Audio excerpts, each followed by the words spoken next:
Good evening. আজকে একটা জায়গায় গিয়েছিলাম, তাই জানো তো, তাই জন্য তোমাদের মর্নিংটা দিতে পারিনি।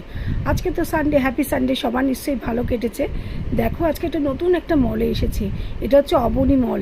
এটা হচ্ছে রিভার সাইড, মানে হাওড়া রিভার সাইডে এটা। যদিও আমি এই মানে মল থেকে রিভারের কিছুই দেখতে পাইনি, মানে একদম পেছন দিক, এটার পেছন দিকে আছে। ছাদে গেলে দেখা যাবে, কিন্তু মলের তো ছাদে উঠতে পারবো না। দেখো, মলটা কিন্তু খুব চিপ, মানে কি বলবো, অন্যান্য মলের তুলনায় এই মল অনেক সস্তা। আমি দেখলাম, টুকটাক জিনিস কিছু কিনেছি। আর খুব সুন্দর, বাচ্চাদের জন্য অনেক গেমের ব্যবস্থাও আছে। সাধারণত আমাদের সাউথের এদিকে এত নেই। চলো, খিদে পেয়ে গেছে, তার জন্য খেয়েও নিলাম। আর দেখো, এখানে সেরামিকের কিছু জিনিস দেখে না মনটা ভীষণ, আর কিছু মানে ফ্লাওয়ারের ইয়েগুলো দেখে, আর্টিফিশিয়াল ফ্লাওয়ারগুলো দেখে ভীষণ ভালো লাগলো। আমার তো ঘর খুবই ছোট, নালে কিছু কিনতাম। দামটা বললাম না, অনেকটাই চিপ, জানো তো, খুব সুন্দর। গড়িয়ার টোরিয়াটা অনেক বেশি দাম নেয়। ভীষণ ভালো লাগলো বলে তোমাদের সঙ্গে শেয়ার করলাম। তোমরা যদি কেউ যাও, তাহলে কিন্তু তোমরা মানে এখান থেকে কেনাকাটা করতেই পারো। দামটা অনেক রিজনেবল, আমি যেটা দেখলাম। আর চলো, কি সুন্দর সুন্দর দেখেছো সেরামিকের বোলগুলো, বেশ সুন্দর ডিজাইন করা।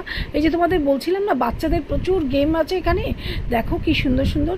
আর কিন্তু আছে কলকাতা স্ট্রিট ফুডের জন্য একটা বেশ সুন্দর জায়গা আছে। আর চলো, বেশ অনেকটা সময় না এখানে কেটে গেল। ইচ্ছে করছিল না, কিন্তু অনেকটা দূর তো। কিছু কিছু ফটো সেশন করলাম। ফটো সেশনকে এবার তো ফিরতেই হবে, অনেকটা দূরের রাস্তা। আবার কবে যাওয়া হবে জানি না, তবে বেশ ভালো লাগলো বলেই তোমাদের সঙ্গে শেয়ার করলাম। আমার এই ছোট্ট ব্লগটা তোমাদের কেমন লাগলো জানিও। আজকের মতন টাটা, সবাই খুব ভালো থেকো।